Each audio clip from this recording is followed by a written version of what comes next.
Hello and welcome to Straight News TV's preview of Manchester United's second last game of the campaign against Sunderland. Sunderland are a team that we've seen lots of former players join in recent years. Steve Bruce, obviously manager for a period of time, and United have kept their eye on him. In the past few years, feel a bit bitter towards them with their Poznan dancing and soaking it up when City won the league, which is understandably so. With the panel on tonight, we've got Ian, we've got Jonathan as usual, we've got Serge, that's the usual panel. We also got a special guest, Shaun, who views Straight News TV videos a lot, so it's nice to get some guests on like that. And if you're one of those and you want to get involved, leave us a comment or a tweet and we'll do that, because fan interaction is important.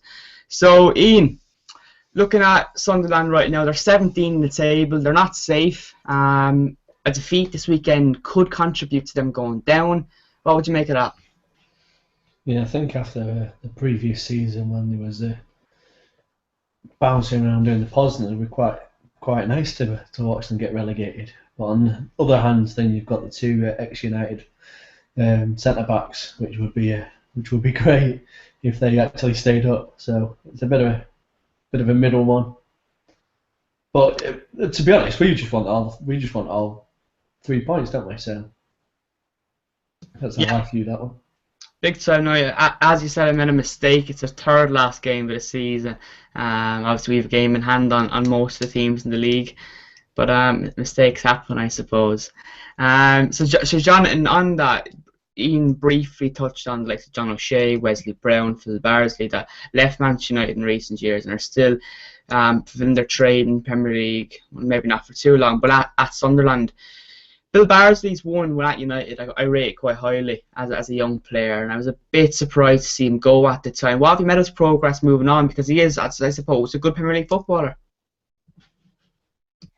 Yeah, I'm just watching Serge do some star jumps here. Serge, have you got something to say? It's all yours, mate.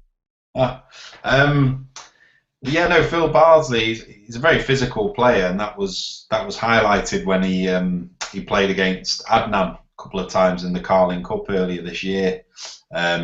He systematically targeted Adnan, as Fergie might say, a few years ago when I think we played, was it Villarreal in Spain? Anyway, I'm rambling, but yeah, no, good player, very solid player, but technically I'm not sure he was gifted enough to make it at United. I think Sunderland, no disrespect, probably is his level, but he's a solid player. You always know what kind of performance you're going to get out of him. Shaun, I have touched on the perhaps a bitter feeling like United fans might have on Sunderland with the recent events, such as Poznan dancing and City won the league and laughing it up at us when we didn't win on goal difference. Misfortune. Liverpool could be on the same route this year. When we mention Sunderland, are you bitter towards them, or do you don't really look into, you don't really care, or how do you feel towards that? Yeah, their reaction obviously when City won the league was not really called for. I don't really see why. Am I bitter? Not really. They're the ones that are in 17th, especially in the division at the moment. They're the ones looking down the trapdoor. We're the ones still top half the table. Yeah, I think you're spot on. You know, in terms of that, we could be the one laughing at them at the end of the season. I know we've had a tough year, but we're not fighting for the risk of going down to the Championship. We won't reduce ourselves to Poznan dancing. That's not ours. That's not our kind of scene. It's a bit small time. That's Sunderland for you. Serge, going into this game, Sunderland are really struggling. And it's tough period of the season to face these teams.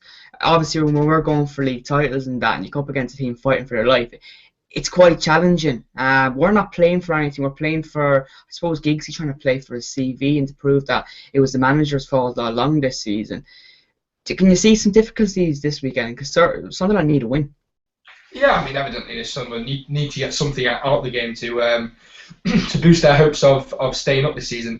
Obviously, you saw them get a result away at City with the draw, and they beat Chelsea away, and they beat Cardiff at home. So they're they've got maybe 7 points out of the last 3 games, and that's really good for a relegation side who are trying to stay up. So they're going to come out all guns blazing. They've got to. I don't think they can afford to, because if anybody else down below gets some points, then it could spell trouble.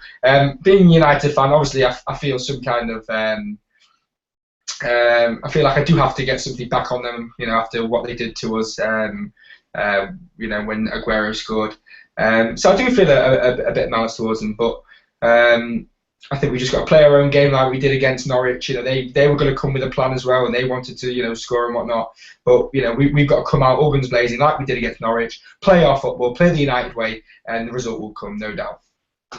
But yeah, you must remember that they bet Chelsea a few weeks back, which is a big shock, and which quite possibly ruined Chelsea's chances of winning the league. So this team will not die at the weekend. They're really going to go for it. They have to. They've no other choice. John, I'm just interested in hearing what you have to say about Gus Poyet.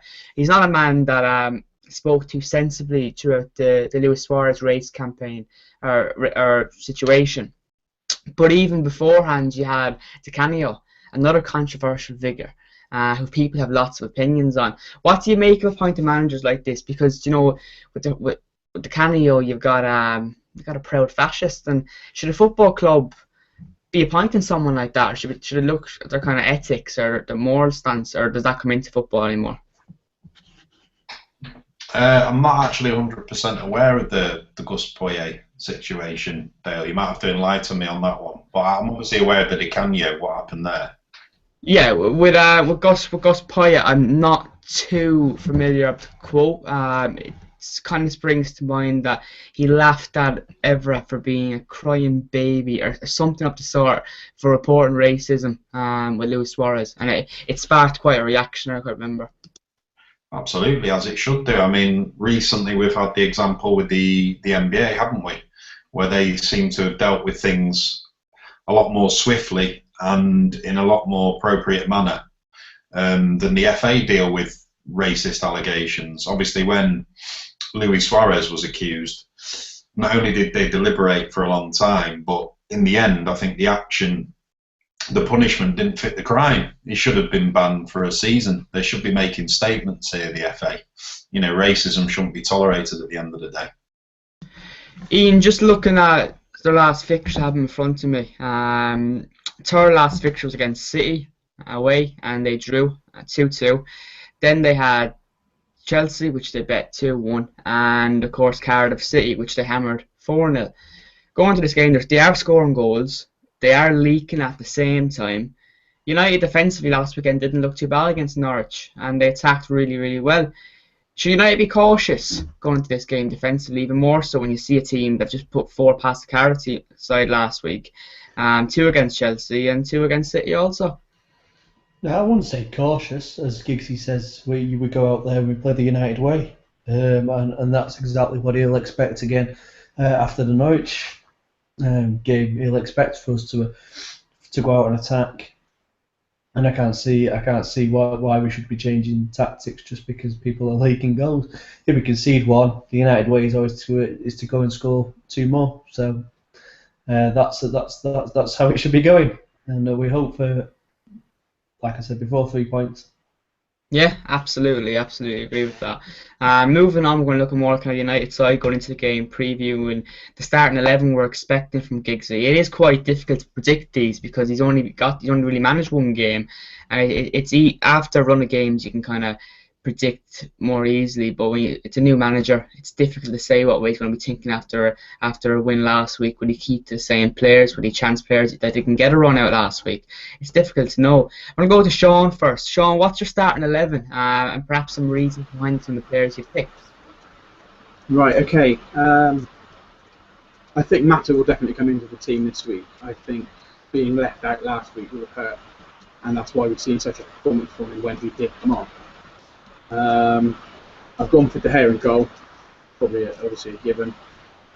Believe that Raphael's still out injured, so Jones at right back. I've kept Vidic centre back along with Evans. I've left Rio out. Okay, he had a fairly good game last week, but he was a bit shaky at times. Everin at left back.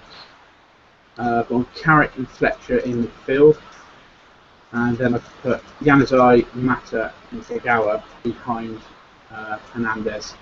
Obviously, with these rumours going around that Rooney is out. I do think, yeah, I can see you're picking Hernandez. I think that's the point on this show where people are going to, most discussion is going to be filtered. Welbeck or Hernandez, or Van Persie. Van Persie is reported to be back training again, near full fitness. So probably a good shout would be he might bring Van Persie on near the end, just run instead of burning him out when he's returning from injury. Next up, Serge. Serge, you're starting 11, and as I said to Shaun, some reasoning behind the players you've picked. Right. Well, I'm going to go with Big Dave in goal. Big Dave's always going to be on the score on the team sheet. Hopefully on the score sheet as well. That'd be nice. Jonesy at right back. Obviously, Rafa's injured, and then in centre back, Vidic and Rio with Evra on the left. In midfield, Valencia, Carrick, Fletcher, Kagawa on the left, and Mata and RVP just behind. Or if I was to switch Kagawa, maybe Welbeck, but because he hasn't played in a couple of games. But either Welbeck or Kagawa, one of the two. Notice you've started Rio and Vidic, both players that started last week in defence. Just one I'm going to question about is Rio Ferdinand, who, as Shaun said, made a few slip-ups last week, was a bit shaky at times, but did okay. Liverpool loanee Barini at Sunderland this season done a really good job. He's scoring goals and he's looking confident, and he has a bit of pace on him as well. When you have Rio at centre half and also Vidic, players that have lost a lot of pace in the past few years, are you not better going for maybe a youngster? You know, we haven't seen a lot of Evans of late because of an injury, but I believe he is nearly or back. Rio, what's the reason? Is it experience? Because I mean it's experience, and not only that, we're playing Sunderland. They want something out of it, and we want to try and hold that. So I personally got a bit of malice towards Sunderland. So after what they did, so I'm going to try and put out the strongest team, and forget Keane or whoever else, Wilson or whoever else they're trying to bring through to play. For this game, I don't want that. I want us to go out and hammer them 7-0. Sounds a bit like Fergie. Right, Ian, let's have your team. Let's have it. Jesus Christ, what's he going on about? Don't put Jesus Christ into this. Oh yeah. Right, I'm going to start with De Gea in net. Given really. Jones right back, Evans and Vidic centre backs, Evra on the left hand side, Carrick, Fletcher in the centre, Januzaj, Mata out wide, and Rooney, I'm not too sure where these rumours from. I've been at football training tonight, so if Rooney's not playing, then put Kagawa or Mata in that hole that play Danny Welbeck up front. Dan Moran from Sky has just claimed that Rooney missed training today because of a stomach complaint rather than an injury. Apparently he's been brought to hospital over it as well, so probably won't be playing on Saturday. If he's not playing, who do you play instead? Just put Mata in the hole and take Kagawa out to the wide. Or put Nani out wide. Crow Snoop will be loving that idea. Right, actually, there's one viewer who Jonathan's quite fond of for mentioning Nani every single week. We're going to go to Jonathan. You're starting 11, Jonathan. Has David Moyes been tampering with the food at Carrington? Did you say Rooney's got a stomach bug? I think Rooney's worried over Van Gaal coming in. Wow. No, first of all, just something that made me chuckle from earlier this year. Isn't Serge a big fan of Jose Altidore? Have we got to look out for him? Oi, don't start. There's nothing wrong with Jose Altidore, alright? He's not the best sign of Sunderland. There's nothing right with him either. Yeah, there's not a lot right with Jose Altidore, but there's not a lot wrong with him either, okay? He's just a big lump up front, and we struggle against big lumps. Look at Anichebe, look at what he did when he came to Old Trafford. Well, let's not forget, I have mentioned Altidore, you said Barini. Also Conor Wickham is a big centre forward as well. And as I could kind of reading into what Serge said about experience in their half, you do need experience against players like that with big lads, because I watched was Johnny Evans against Stoke at home this season, and I really kind of tuned in with his kind of marking up Peter Crouch, and he struggled. I was kind of thinking with a more experienced defender, could have a better hand on him then. But far away, Jonathan, with your starting 11. Yeah, no, I'm obviously everywhere you go, you always take David with you. So yeah, David in there. Butner left back. I've gone a bit left field tonight with the choices, but I'll go with it anyway. Butner left back. I'd like to see Barella play right back because we've not seen him. Not got a clue what he's like. Ian might have seen him play for the reserves or something. I'm not sure. Be nice if you could let us know if he's a decent player. Smalling and Jones centre back. Then I've gone for a very attacking midfield and attack. I've gone Fletch and Kagawa central midfield, Valencia on the right, Welbeck on the left, and then Mata in behind RVP. So extremely attacking and only really Fletch to offer any cover to the back four really. You are going for you basically a centre half. There's no real experience. Like there is experience, but there's no Rio or Vidic. No Rio or Vidic. I can't see the point personally. You know, Vidic. No, I think one of the Moyes' problems this season was he playing one game and they could go on a consecutive run of 2 games. And you're at that age, sports science, basic sports science will tell you that's not a good idea. No, absolutely not. And I think when Jones and Smalling have played in tandem together, mind you, they did look obviously a bit susceptible. Jones against Everton, he had a poor game, but I think Jones and Smalling at centre-back, when they get a run of games consistently, I think they look very solid centre-back. So I'd like to see them play the last few games. Right then, my team now, stand back Ollie, right? And Giggsy, Van Gaal, watch this one. I'll be running for the job tomorrow morning, Sky Sports. Right, team is De Gea in goal. It's a no-brainer, everyone's went for that. Jonesy at right back, Raphael's out. At centre half, I went for Vidic for a bit of experience against those big lads, and Johnny Evans. I think Johnny Evans going into next season, if Rio's not there and if Vidic won't be there, I think he's probably our best option at the position. He's very you can really rely on Evans. Evra at left back wouldn't be a bad shout putting in Butner as Jonathan is saying, because Evra is another player who won't be there next season. I'm sure Giggs is going to be thinking, we need to make do what we will have. There's no point playing total drywood every week. Midfield, I've gone for Fellaini. He didn't play last week, so I think he'll play tomorrow or Saturday alongside Michael Carrick. I have 3 behind the main man. Januzaj on the right, Mata to the centre, and Kago on the left. Up top, Hernandez. Welbeck got a chance last week, and I think Hernandez will get it tomorrow. Thoughts, Serge? Yeah, sounds like a good team to me. Look, I mean, the last couple of games after Sunderland, nothing much to play for, so I think we just got to go out and play some attacking football and enjoy ourselves, and as Giggsy said, express ourselves and play the Man United way. I think we should move on to some Twitter questions. Do we have any, Dale? We've got a few Twitter questions. Let me load them up. Right. First one. Oh, Shaun. Did Shaun want to... Shaun? Yeah, I just wanted to say with your selection of Varela, I think we need to remember that Friday night we have the big under-21 playoff against Liverpool at Anfield. So I would probably say that Varela would be unavailable. And I was also wondering whether they might actually drop Januzaj into that squad as well. To try and get the result. Yeah, that's a good chance. I think looking at the last, since 2010, United haven't won the FA Youth Cup, and there's been lots of question marks over the youth setup and the quality of the youth league. Lots of criticism went its way. But I think winning the cup this season is important, and bringing the backs of Januzaj back into that team wouldn't be a bad idea. And the other thing, obviously, we can play 3 over 21, so there is a possibility that with the lack of under 21s in the squad, where they're all out on loan, maybe we'd get Smalling drop back, and in something like that. So perhaps that might come into the team selection as well. We just don't know. Yeah, is that the one that Chelsea have just progressed to the final tonight? I was subjected to that. I was subjected to that because my missus was in blue, so I had to watch that game. It'd be an entertaining final though, if we get there. Chelsea look good.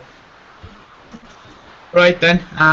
The question I have is the first one is actually a question I've touched on when giving my team. Smittens from Twitter has asked, who's best to deal with Connor Wickham? Ian. I don't know. He's coming into form at the moment, so you just hope that defensively we can just keep an eye on him.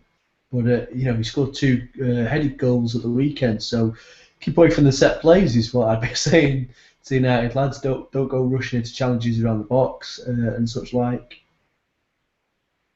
And don't give them the opportunities to get balls onto his head, because he seems quite lethal with it at the moment.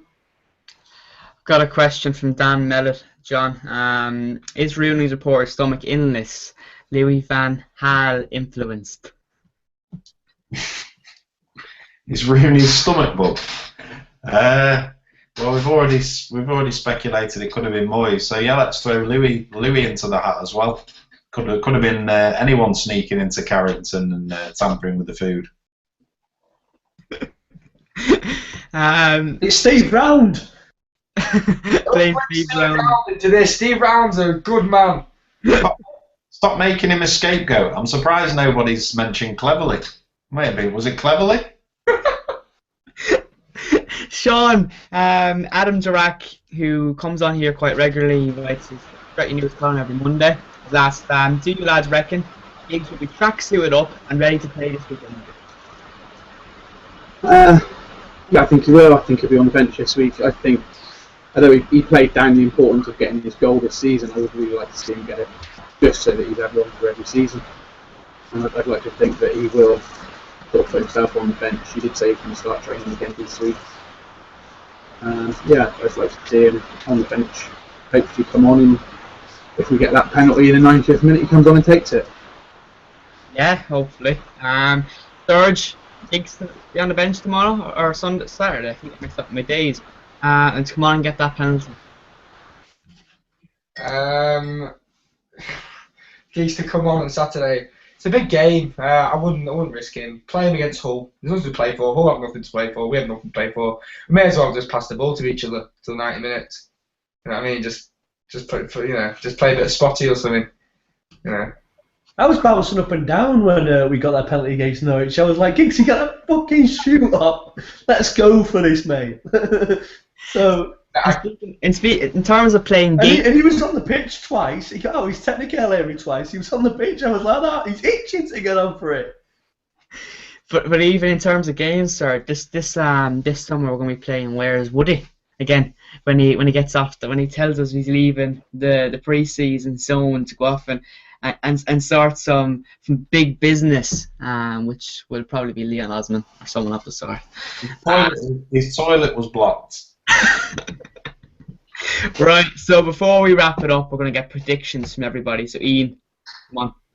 3-1. 3-1 Sunderland. 3-1 United, you plonker. Jonathan.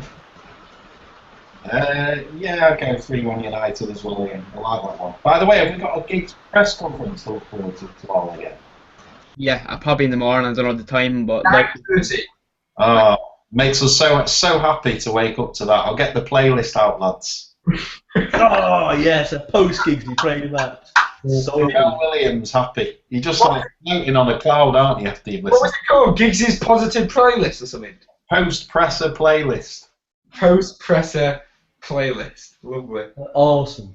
Just got one more thing to say. I'm gutted, lads, because after this season of abject footy that we've all endured, I've had to miss Giggs' first 2 games at the helm for 2 consecutive stag do's. I'm sure you'll feel very sorry for me. Not really. right, Sean, your team or your predictions are? I'm going to go for a conservative 2-0. As we've already said, Sunderland are going to go for it. I think we'll keep that clean sheet and score 2. Listening to the predictions so far, obviously, or Jonathan and Ian have went for 3-1. You went for 2-0, was it? 2-0, yeah. You know, looking at the goals, they have been scoring. The scoring department has been doing well lately, and Ian touched on Conor Wickham coming into form. United defensively last week, as I mentioned, were really, really good. And they were set up, they were organised, and you'd hope to see the same thing again. But this Sunderland team, I would be wary because they need to win. They need a point at least. They need goals. United need to put in a very good defensive shift if they are to stop that from happening. Serge, I believe you have a bit of a soundtrack for us before we wrap it up. But first, can I have your score prediction, please? Yeah. I think we're going to beat them 3-0. 3-0. I'm going to go for 3-2 United. And just on that topic, just because Geese's press is going to be tomorrow, I have to play this.